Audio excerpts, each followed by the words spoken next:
Good evening, everybody, and welcome. I see lots of people are entering into the room. Feel free to say hi or chat. If you want to have a little play around and see if you can say hi to me and to Ellen. We are only starting at 8 o'clock, so we've got 1 minute to go. I'm just going to wait for everybody to enter the room. We will be starting at about 3 minutes past 8, just to make sure that we give everybody enough time to settle in and make themselves comfortable. So we have about 15 people so far in the room, and it is filling up. We have quite a few more people coming in, and see if you guys can say hi or chat and give us a shout and tell us where you're from.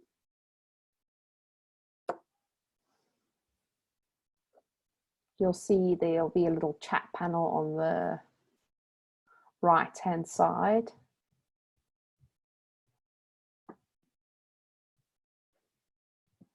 Welcome, welcome. Hi, Tracy from Ireland. Roz from London. Heidi from Cornwall. Great, nice to see you all. We're just waiting for a few more people to enter the room.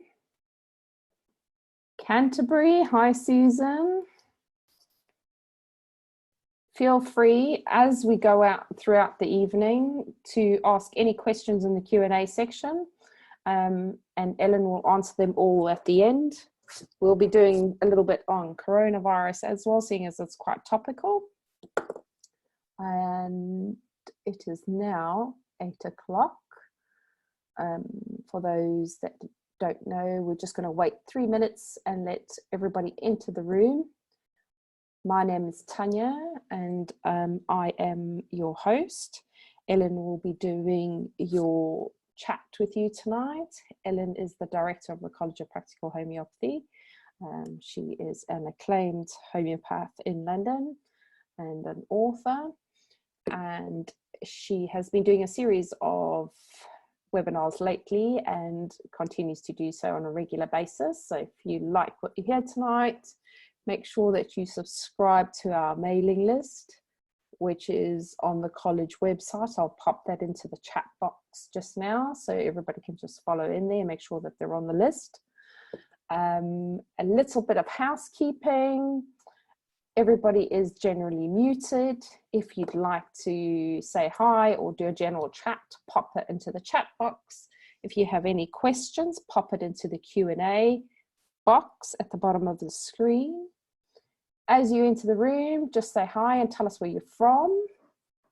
Make sure that when you are replying, you reply to all panelists if you want to make sure that, and attendees, that everybody can see your questions. Hi, Lorna. Oh, first year student at the Homeopathic College. Awesome. Great. We've just got 1 more minute to go, and then we're going to start. Please say hi and pop your name and where you're from in the bottom of the chat. Ellen will be doing a half-an-hour chat on organ support, and then she will be doing questions at the end. If any questions come to mind as she's doing the chat, please feel free to pop it into the Q&A section. And at the end of Ellen's 30-minute chat, she will go through the questions. If you have any coronavirus questions, feel free to pop those in as well. We can answer some of those. We have now got 23 people in the room. Hi, Anna from Italy. Anybody else in the room? Say hi. And I think most people are here now. So I'm going to be handing over to Ellen now, and she is going to talk you through organ support. This is a carry on from previous lectures that she's been doing, and if you're interested in those, feel free to drop us an email I will drop you a link at the bottom at the end of this. Over to Ellen. Good evening from Ghana. It's lovely that you're all here, and I'm going to talk about organ support as a methodology. This actually follows on from the 5 elements as well as the tautopathics, because when you do tautopathics, i.e. that is giving drugs back in homeopathic potency and detoxing, you've got to make sure that the organs are in good shape.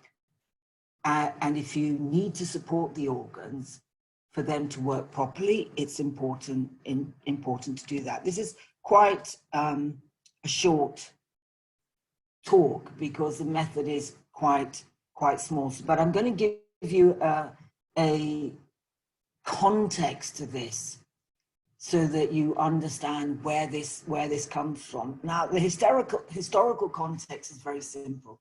Paracelsus, who was an alchemist and a doctor and a practitioner, had this idea that plants spoke to you.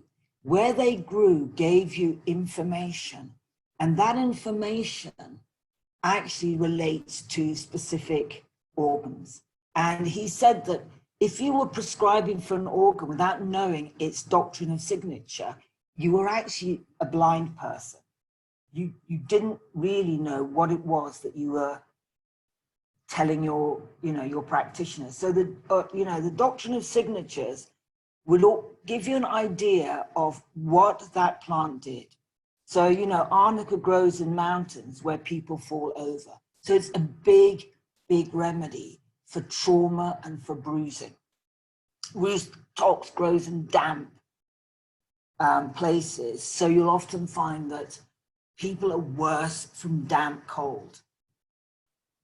Okay, so this was how he developed the whole system of organ supports.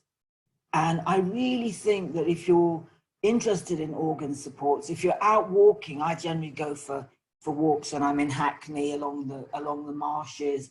There are many herbs which we use as remedies, homeopathy we use as remedies. And I love collecting herbs. But actually take a time to get a feeling of what that herb does.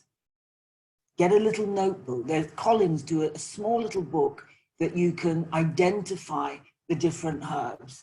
And I really suggest that you take an interest in edible foods and the herbs that grow around. The best herbs are usually weeds. And the reason why weeds make really great herbs is that their roots go deep and they take nutrition from places that ordinary plants don't get to. And this is why the dandelion is a very important herb for the kidneys. And when you take it, it makes you wee a lot. And that's why the French called it pissenlit, because it was a diuretic and it made you wee a lot. So Paracelsus had this whole idea of the doctrines of signatures, and you can play a great game with herbs and your remedies. It's like, where do they grow? How do they grow? What are they telling me? What organs do they support? And you'll often find that the bitter herbs will support the liver. Okay, so Radmacher, he was a student of Paracelsus, and he theorized that you have to have a clear picture of which herbs affect which organs and how you support those organs to drain so that they work properly. So for modern patients, they're basically toxic. They're using chemicals, they're eating foods that they may think are foods, but actually the body doesn't recognize them as foods. And this is toxifying the liver. It'll affect the lungs, it'll affect the kidneys. So the two main organs that are affected by our modern lifestyle is the liver and kidneys. So understanding which plants, which remedies deal with what organs is very important. If you're a homeopath and you've got your repertory, the best way of doing this is to go and look at liver general, because in the general section of the liver, you'll see all the big liver remedies like chelidonium, carduus, etc., etc. If you go into the lung section, you're going to see all the big lung remedies. But what I'm going to do is talk about this method and why it's important. And then in part 2 of this, I'm going to actually look at some of the key remedies and interrelate that back into the 5 elements, because the way I use organ supports is through the 5 elements. When people give me time modalities, i.e. if they're worse between 3 and 5 a.m. in the morning, I know it's the lungs that are weak. So if we're talking about the coronavirus, we need to get the lungs healthy and strong and look at some of the key herbs or remedies like phosphorus and arsenicum that have an affinity to the lungs, because that will support the immune system. So all of this is interrelated to the 5 elements, and in part 2 I'll go through all the remedies. But now I just want you to understand the methodology and why we use it. So this method is something that you'll often use in part patients. Now, the homeopath who used a lot of organ supports was Compton Burnett. Okay, and he saw that organ supports were slightly different than symptom similarity, and that actually it was just as effective as symptom similarity. That's matching the patient's symptoms. But I'm going to say this to you: symptom similarity will not get you your cure unless you understand the cause of why those symptoms are there. This is a very medical way of looking at things, that, you know, you prescribe on the symptoms that appear. But in fact, the symptoms are the language of the body. It's communicating to you. And what it will do with those symptoms is it will give you pointers as to which organ is not functioning and what's missing or what the underlying causes are. Now, those pointers will be things like the time modalities. I love time modalities because they speak the truth. They'll tell you exactly what organ is not functioning. The second pointer is food cravings. You know, when people are craving particular foods, it's an indication of not only organs, but also minerals and vitamins that are missing in the system. And that's why those symptoms are there. So when you have somebody who says that they crave, they're craving chocolate, for me, the light bulb goes on and I think, well, they're craving magnesium. And especially if they give me more and more symptoms that relate to magnesium depletion, like the fact that they get twitching in their eye, they find it difficult to swallow, they're very anxious. So these are all symptoms of magnesium depletion. And then when they say, I have a craving for chocolate, I've nailed it on the head. And I don't have to do a blood test to find out what they're missing. Their body's already told me that. And this is why the 5 elements of doing organ supports is really, really important, because it'll tell you a lot. Okay, so when we get into organ supports or organ prescribing, you know, what we're looking at is we're looking at what I call part patient prescribing. And all the part patient methods basically are ways of prescribing for the parts of the person that aren't functioning properly. So that brings, you know, tautopathics, detoxing, supporting people with tissue salts, etc. You're not looking for their constitution. You don't know who they are. They don't know who they are because they are so utterly malnourished and toxic.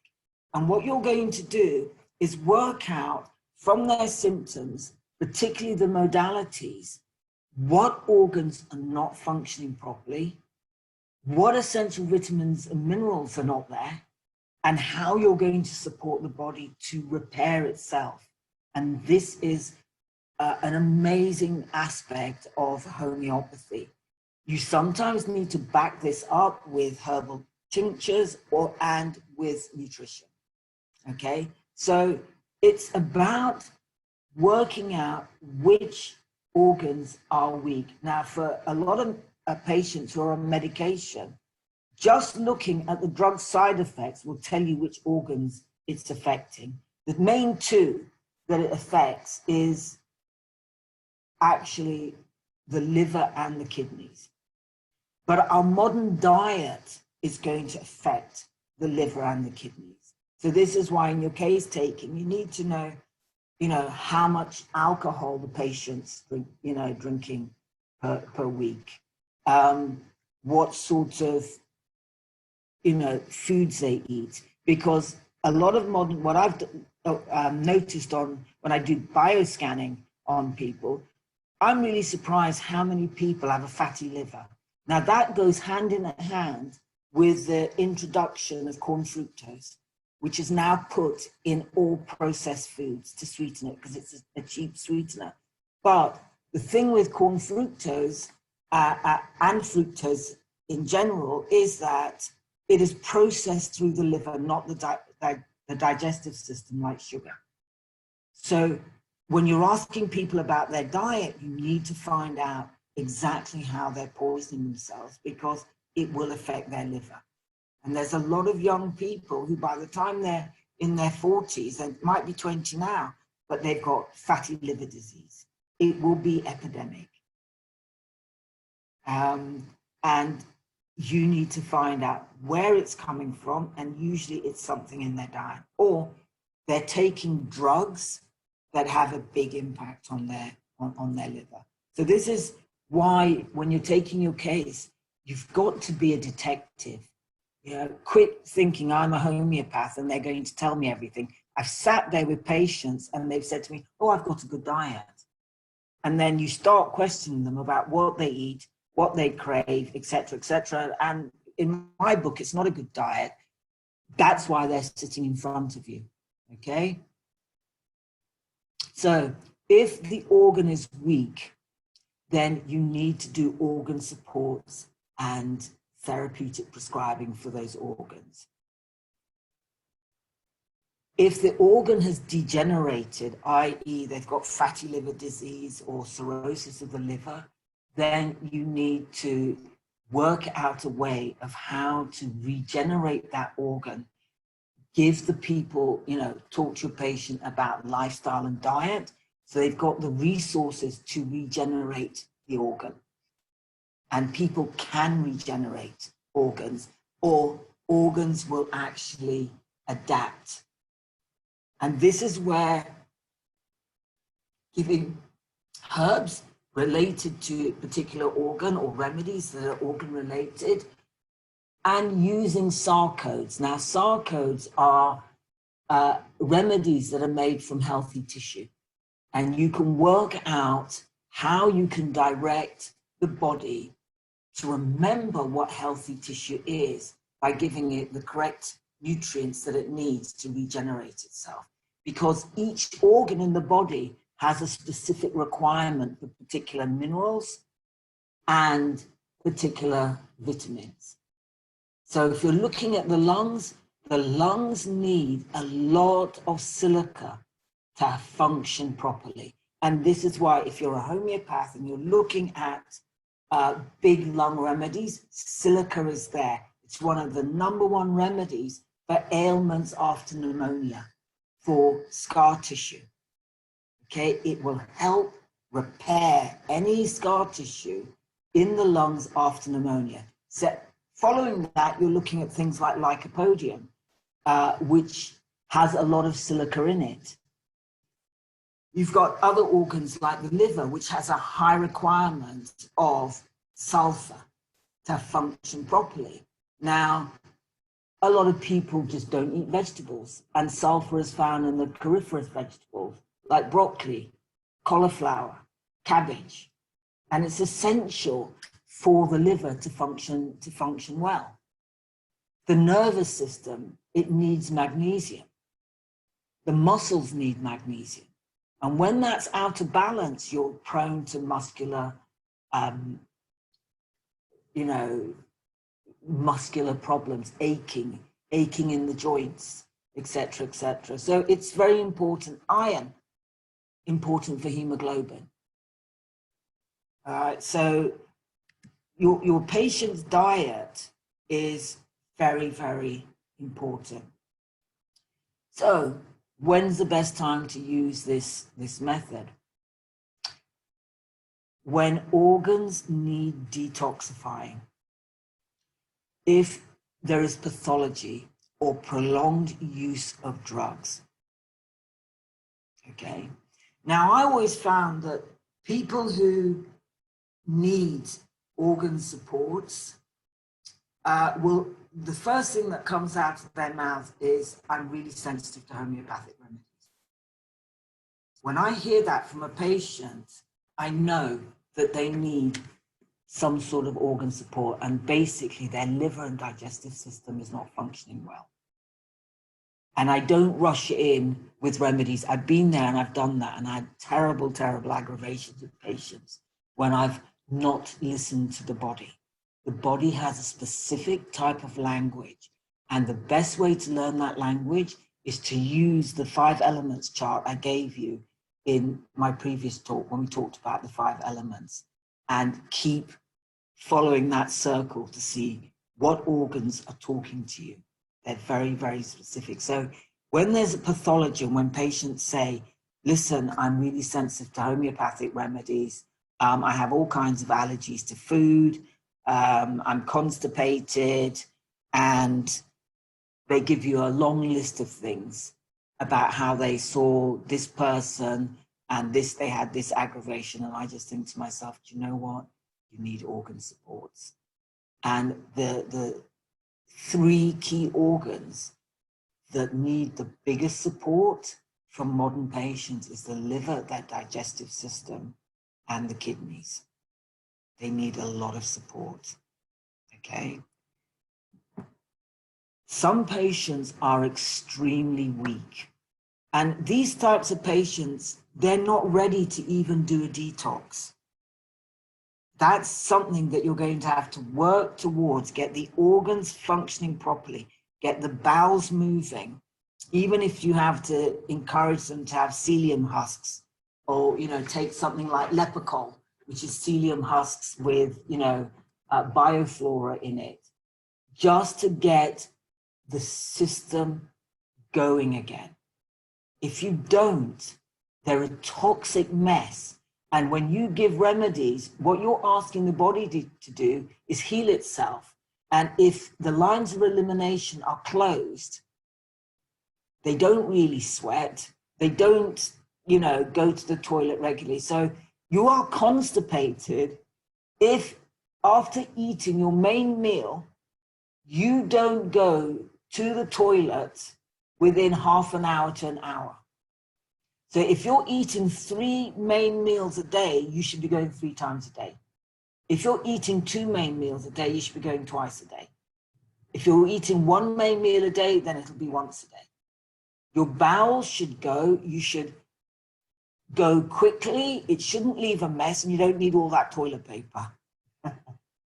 Sorry, I'm just trying to get over the British and their perchance for toilet paper when there's a self-made crisis. Okay, as a hunter-gatherer, you didn't have time to be squeezing and pushing to get it out, and you didn't have time for it to be smelly etc. Because otherwise you are giving the predators, you know, all the information they need to hunt you down. So usually it's quick, it's relaxed, it feels good and satisfying, and then you're on the move.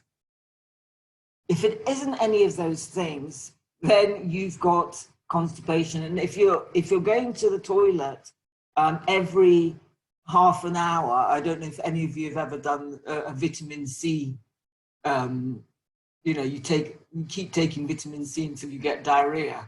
Well, it shouldn't be like that, where you're running to the toilet every 10 or 15 minutes, because that's a form of constipation as well.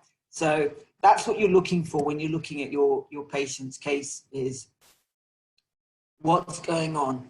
Now, you know, the intellectuals here would say, well, you know, what are the key assumptions to this particular method?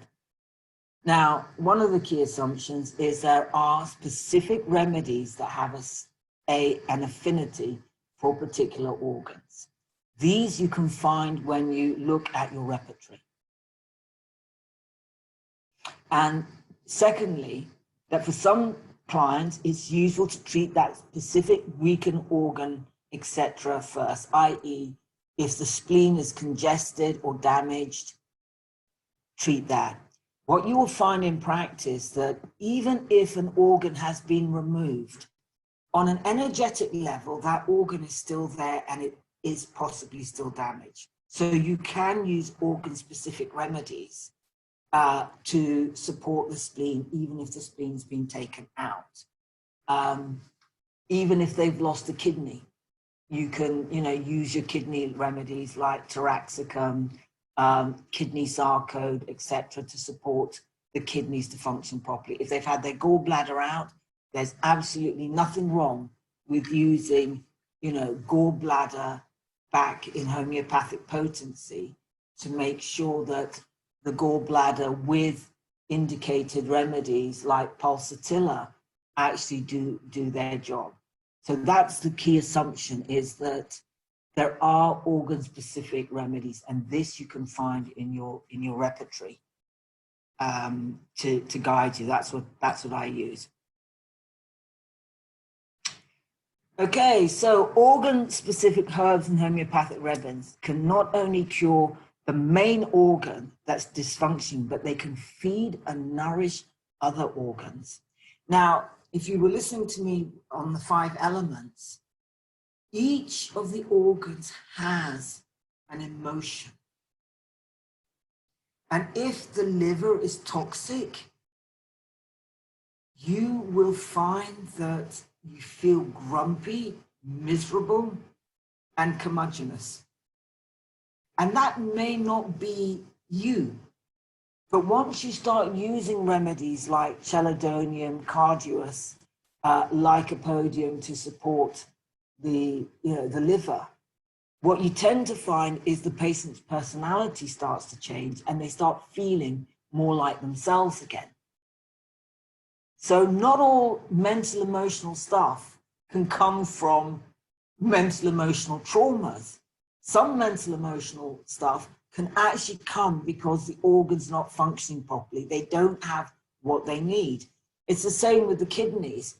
You'll meet people who are really, really anxious and fearful. And you'll say, well, when did this start? Well, when I was, very, very stressed. Okay. How are you sleeping? I'm not sleeping that well at all. Do you find it easy to relax? No. Are your muscles tense in your neck? Yes. Okay, so the kidneys need a really good balance of magnesium, sodium, potassium, and calcium. But the main one is the magnesium. And when that's missing, people can become extremely anxious. It isn't who they are, it's what they've become because their organ has a magnesium insufficiency and is not functioning properly. And so they're very, very fearful. So you may want to use things like sarcodes like adrenaline, the adrenal glands. You may want to give, kidney back in potency, but you want to look at the herbs that relax the nervous system and support the kidneys like magphos. So this is how, you know, you can use the organ supports and people will calm down. They'll start to change. They'll start feeling better. And you'll think, so, well, all I'm doing is supporting your organ. But it may be that is the best place to start with what your patient needs. It will support them to slowly come into balance. And if you can find out the underlying reason why that organ is out of balance, then you've got a better chance of unraveling the case to a whole patient place. And that is a place where they are whole again, they feel healthy, they feel a lot better, etc., etc. Now, homeopaths are usually quite frightened of tinctures. And I think tinctures are a fantastic way of nourishing key organs. And I'm not going to go into detail with this because I'll talk about this in part 2, but just very quickly, you can get herbal tinctures and homeopathic tinctures. Homeopathic tinctures are made with ethanol alcohol and are succussed to 1x, whereas the herbal tinctures are made with alcohol, vodka or brandy, etc., and they don't go through the succussion process. They tend to have more of the organic matter in it, and therefore I tend to use herbal tinctures more to feed and nourish organs. And there's 2 types of herbal tinctures. One is tonic tinctures, which tone the organ, and the other are stimulating tinctures, which actually stimulate the organ. So they act a little bit like, you know, if you take lobelia, it's a bronchial dilator and it will act a little bit like Ventolin. So you don't want to be, you know, your patient to be on lobelia for, you know, for a very, very long time because you're stimulating the organ to function. And if you overstimulate it, it'll get exhausted and tired, and the tincture will be less and less effective, a bit like what you see with drugs. The toning herbs like carduus, which tones the heart, you can use this over a period of time. Okay, so, you know, the tonic tinctures is really what we focus on at CPH because of the way they detox, they tone the organs, they support them, they support the endocrine glands, they get the whole endocrine system working, but most of all, they're feeding the actual organs. So if you're looking at all the, you know, functional disorders like PMS, hypo or hypothyroid, you can use fucus in a homeopathic potency, but you can get them to buy kelp tablets or use kelp tincture just to nourish the body so they get the iodine that they need from the organ. And especially when people are so malnourished that tinctures actually come into their own because they give specific phytonutrients to the organ that is actually under-functioning or over-functioning for whatever reason. Okay, so what you'll see with an over-functioning gland is that it will go into a hyperstate and then it will get exhausted and end up in a hypostate where it is really literally not functioning at all. And it's that will have an impact on all the other organs in the body. Okay, one of the things that homeopaths worry about a lot are aggravations. And as my teacher, Robert Davidson, used to say to us, look, there's no room for fear in homeopathy. Homeopathy is a safe system of medicine. We don't do side effects, okay?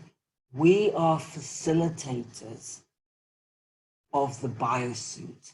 It's a biosuit, and we learn the language of that biosuit, and we help facilitate it's repair.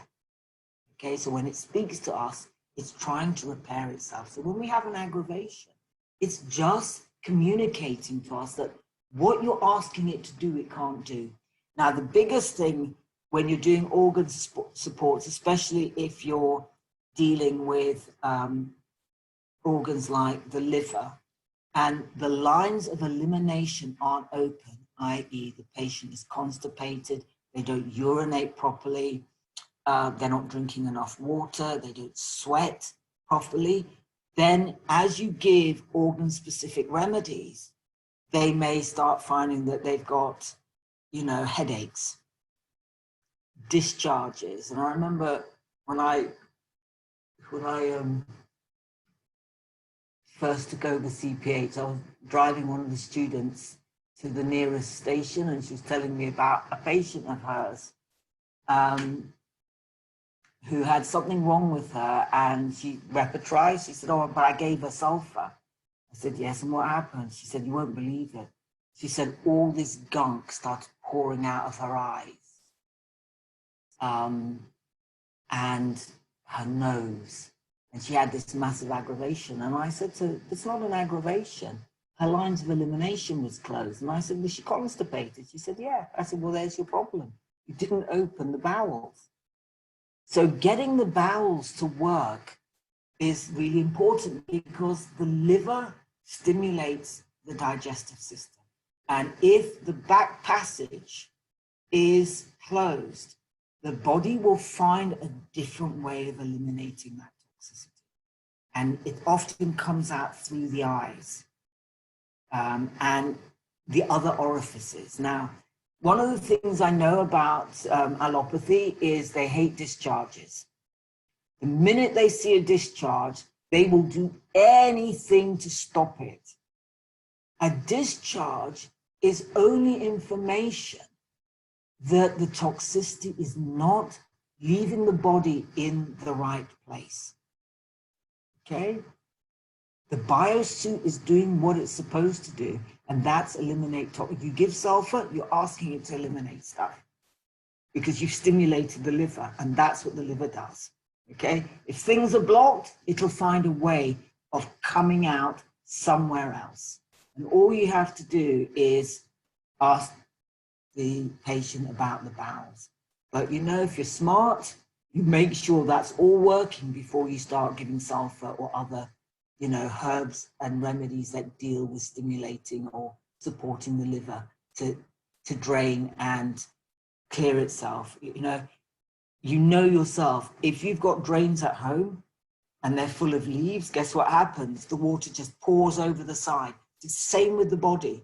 You know, if the drains are not clear, that discharge is going to come out somewhere else. So I see it as healthy, but you need to understand the language and not to be afraid. Headaches, usually it's, again, they are not drinking enough water to clear all this stuff out of the system.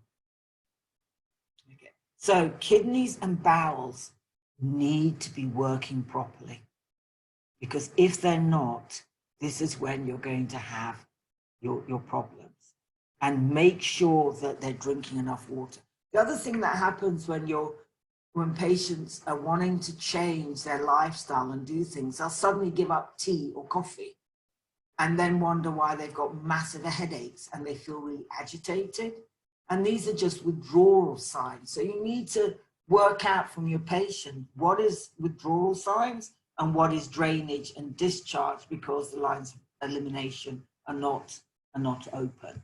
Usually if it's headaches that start at the back of the head, then you're looking at liver and gallbladder stuff. So getting to know where, you know, what your headaches mean, and that's again a completely different topic. That's important, because where the headaches appear in the head will tell you a lot about your key organs and what's going on. Okay, now, how long does this all take? Well, it depends on what you're dealing with. I see that it can take anything from 3 to 9 months of feeding, nourishing, supporting organs to drain and to detox. It can take time.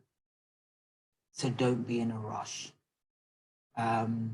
If they've got things like eczema and the eczema is coming from toxicity, you'll know that because although the skin is related to the lungs, but sometimes there's more than just a lung issue going on. They've got a liver issue and they're very toxic. And what you'll find with people like that, they start scratching round about midnight is when, you know, they start to scratch. So it's the gallbladder, the liver, and that keeps the child awake until the early hours of the morning, keeps the parents awake, etc.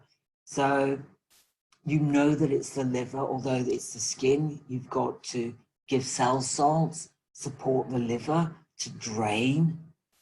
And it can take 9, 12 months. But in that time, the skin should slowly be getting better and better and better. Don't feel pressured to rush, because most people's problems have started over a long period of time without them realizing. And it's not going to be fixed tomorrow. You know, people think you can put steroids on cream, yet the symptoms disappear. But to be honest with you, it's just sticking plaster. You've just now added to your problem. For children, the answer to their skin problems starts in utero. It's what they've inherited from their, you know, from their parents. And that's why I was saying when we did tautopathy, the drugs that you've taken in your lifetime are passed on to your children. You think because you took your, you know, Prozac 10 years ago, before you had your kids, it's out the system. It's not, it's there. Petrochemicals don't break down. They're just passed on. And a good detective knows their drugs, knows how the organs work. So you can actually begin to support those organs in the correct way, and the biosuit will be so happy. So, you know, for endocrine things like birth control pill, it can take months to clear it out, depending on how long they've taken it. If they've taken the birth control pill for 10, 15 years, hey, you've got a couple of years of detoxing and clearance. Okay, but in that process, the patient will feel so much better. They really will. Things will change. They will start to change. They'll start thinking clearly. For me, birth control and steroids are two of the most lethal drugs. They have major implications on the patient's long-term health. Okay, so to summarize all of this, being able to relate back to the 5 elements, looking at the drugs patients have been taking, assessing their diet, what have they been putting in their mouth? They may think there's no need to change their diet, but if they're sitting in front of you, something they're doing is not working, and you need to find out what that is. And that something could be a really simple thing that they eat every day. And they've been eating it every day for the last 10 years. And it's never really been a problem to them, but it starts building up.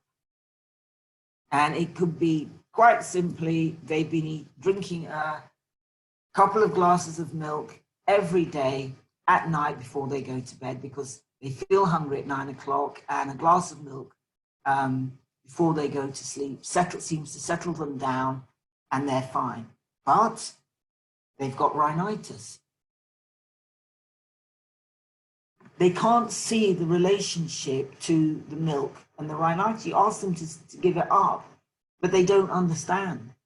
Some people are quite stubborn and they don't want to do it.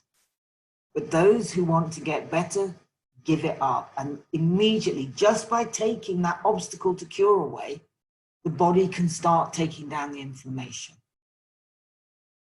Okay, so next, in part 2, we will go back and visit the organs in relationship to the 5 elements and how that communicates to us, and link it to the organ clock, because I find that the organ clock really helps me. When my kids were little and they used to cough, I would actually think, well, what time is it that they're coughing? And if they would cough at, 3 a.m. in the morning, then I know that I'm looking at things like arsenicum, calicarb, etc., etc. If they're coughing at 4 p.m. in the afternoon, and this goes on until 7, then I know that I'm looking at lycopodium and all the, the kidney remedies. If they're coughing around about 11 p.m. at night, I know it's the gallbladder. Pulsatilla normally works really well. Funnily enough, so does silica. So the organ clock actually supports you in terms of understanding what your organs are doing. And that can apply to any symptom that the patient gives you. When you get that time modality, it means something. When I was a student homeopath and we used to talk about time modalities, I used to think, oh yeah, so that's this remedy, that's that remedy. And I hadn't a clue as to what that meant. Now I know the time modality leads me to an organ. So it helps to fine-tune your case analysis and helps you to get to where you want really, really quickly. And I think that I've come to the end of my little talk with you. So if there's any questions, please fire ahead. Thanks, Ellen. We have got quite a few questions. Feel free to pop them into the Q&A section as we go through them. If you have any corona questions as well, Ellen will be chatting us through some of that. So Ellen, one of the first questions, can you suggest a good organic iron supplement for someone who is also constipated? Well, Spartan is too mild. It's too mild. I often suggest Floridex, or you can use ionic iron. But if they get constipated, the best superfood, which is very, very rich in iron, is moringa. It will get the bowels going. But to absorb iron, you need the right amount of sodium, and you need vitamin C. So I'd suspect that, usually when I do bioscans, people who are deficient in iron are usually deficient in vitamin C. And that's why they're constipated as well. So I would say you need not only your ionic iron or Floridex, because you need the B12, but get something like moringa, because it gets your bowels going. Okay. How long can you safely prescribe berry smothered tincture without poisoning your patient? Well, with the tonic tinctures, there's no, you can give somebody Crataegus for years. There's no known side effect. If they're doing it, 20 drops twice a day, they can actually do that for about 2 or 3 years, no problem. It depends on which of the tinctures. If you're looking at a stimulating tincture like licorice, glycyrrhizia, then I'd say, or chelidonium, I'd say, look, put them on the tincture for 2 weeks, give them a rest, put them back on the tincture for 2 weeks, give them a week's rest, and then follow them and see how they go.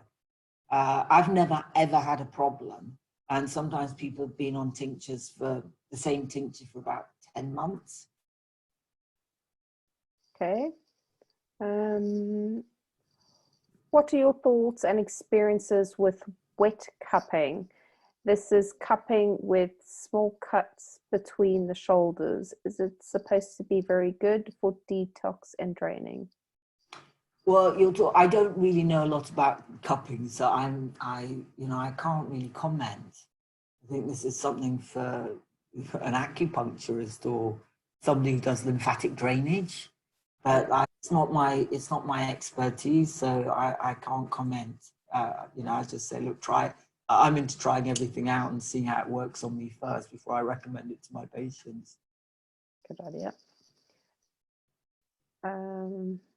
Somebody asked, I missed the 5 organ talk. It wasn't 5 organs, it was 5 elements, just so that you know.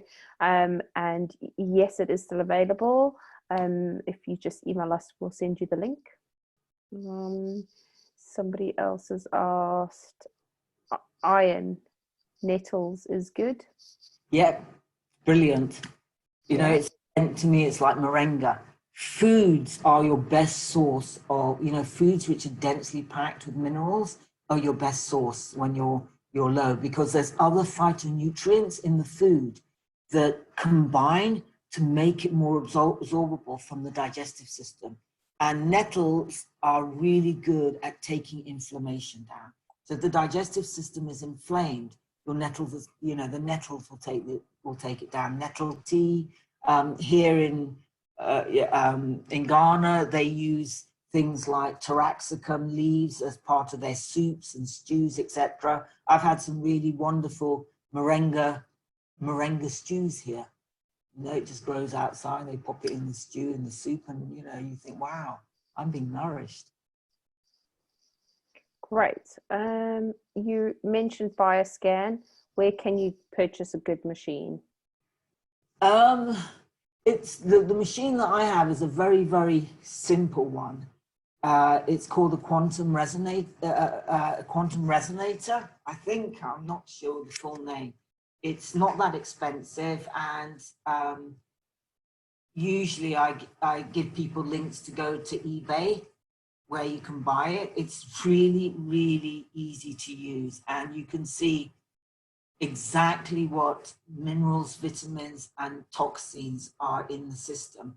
And most people find them very, very accurate, because what I found with doing that is a lot of the symptoms that patients complain about, when you look at their bioscan, it relates very much to the vitamins and minerals that are missing there, that are very low.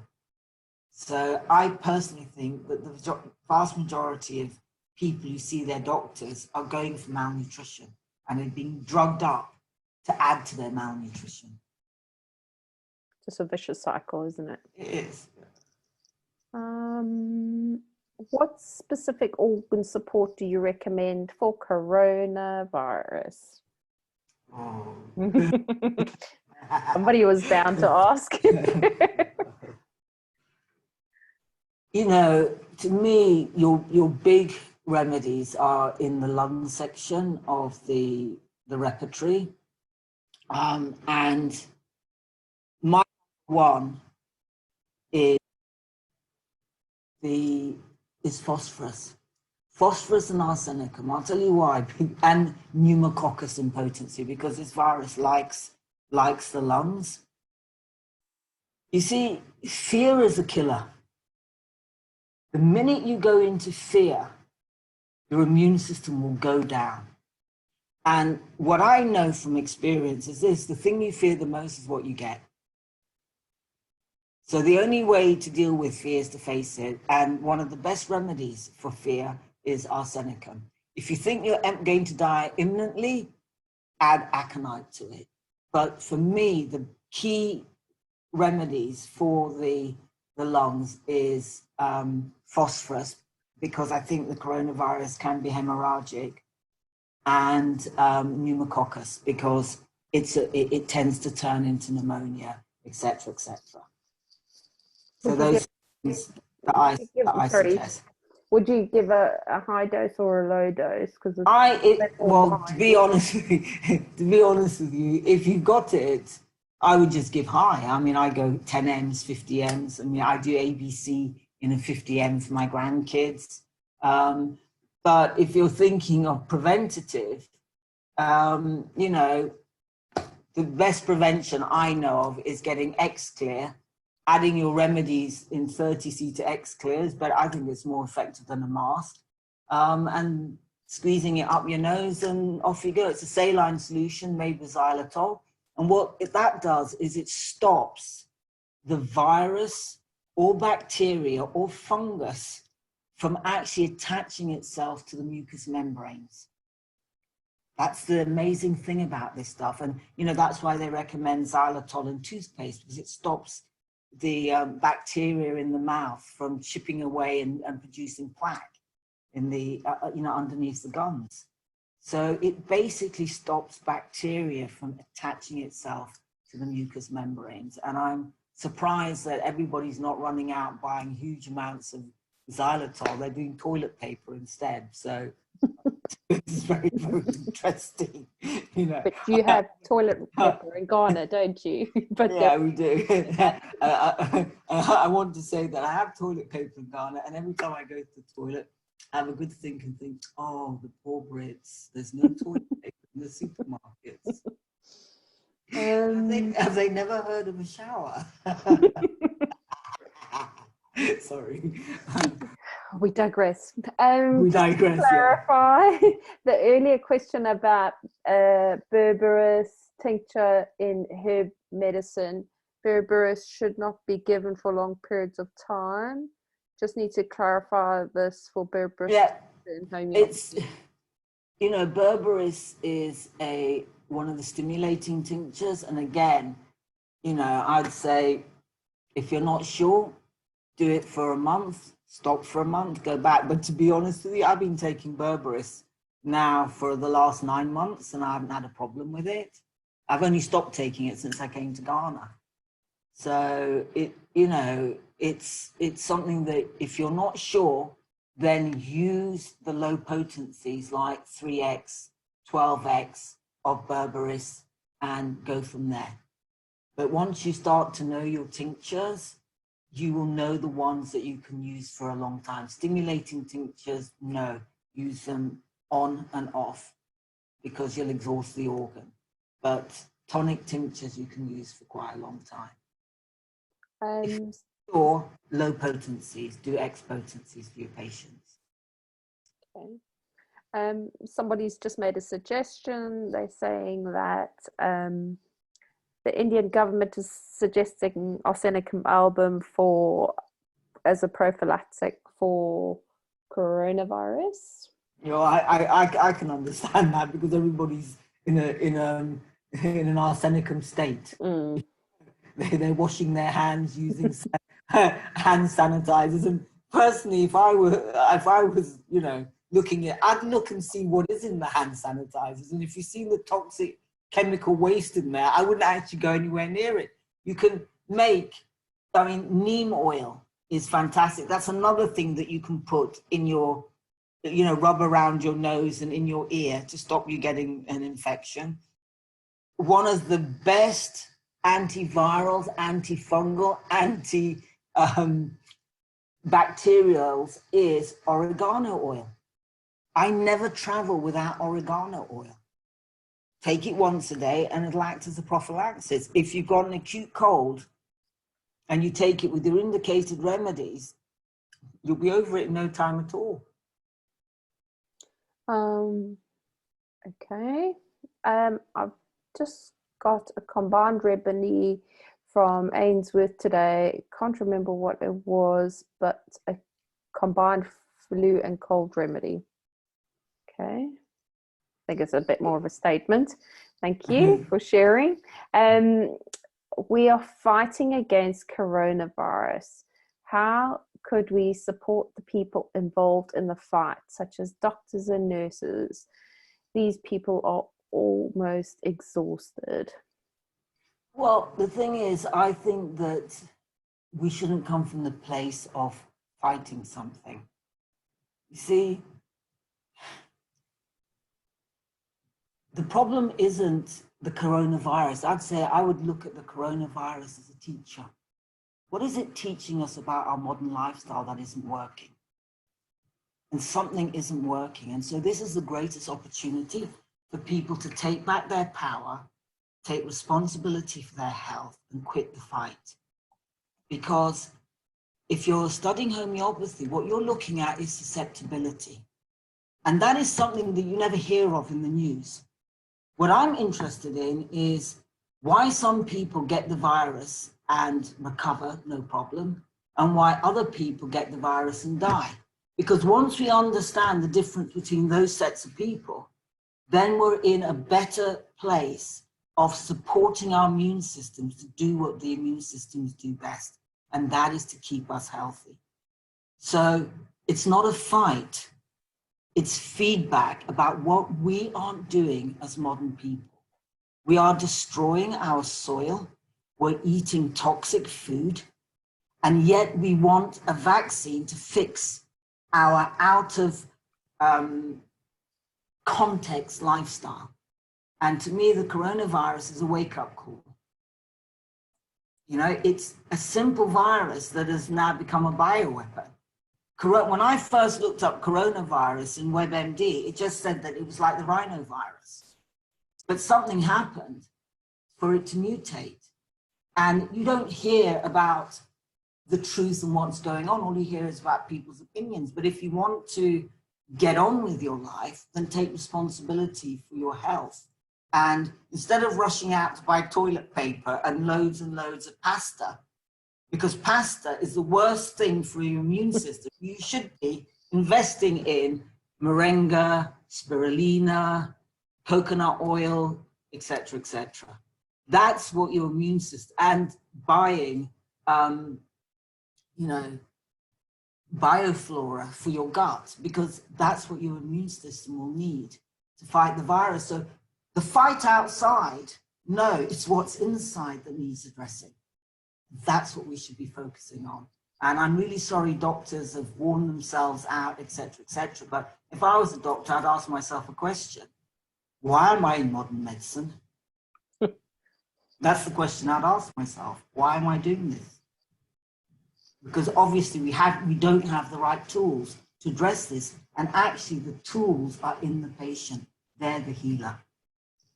So that's where I come from it. So if I'm taking the piss out of the British, I'm sorry. Last three questions. Could you tell us a good book about organ support? Oh, so off the top of my head, I just can't think of one. But all I know is we do great notes on organ supports. We really do. But off the top of my head, I can't think right now. I'm sure somebody listening in this audience will pop up one really quickly for us. But also, you know, we do cover this quite extensively in the course. We do. Yeah. So if anybody's interested in the course, feel free to contact us. How do you take oregano oil? Well, you can buy oregano capsules, and usually they are so strong, they really are. Usually they'll recommend you take, you know, if you've got an infection, you take it once a day. I find that if I've got an acute infection, I normally take it about 3 or 4 times a day, depending on how ill I am. But if you get them in capsules, it'll tell you how many milligrams in the capsule. So if you're taking about 100 mgs, you do need to increase that to about 4 times a day. Last question, what potency Arsenicum alba should people be taking? Well, it depends on whether you're doing it prophylactically. As a prophylaxis, I would say like 30C is fine. But if you've got an acute cold and chest infection and you think you're fearful that you're not going to get over it and die, then I think you should just go higher to 10M, 50M. Great. And that was the last question. We've got lots of thank yous and very appreciative people that are loving what you've done tonight, Ellen. So well done. Thank you very much. It's my pleasure. Yeah, and that's the end of that. And, you know, follow us on the college website. I've dropped that all down there in the chat panel.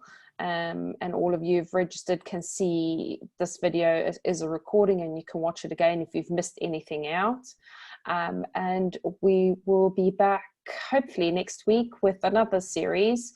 What else have you got in store for us, Ellen? Well, I want to finish this organ supports with the remedies.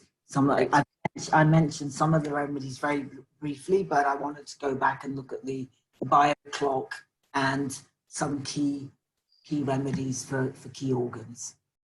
Great. So if you're still interested, stick with us and you can follow us. Thank you very much, Ellen. You're welcome, and enjoy. You too. Have a good evening. Bye. Good evening to you all. Bye. Bye.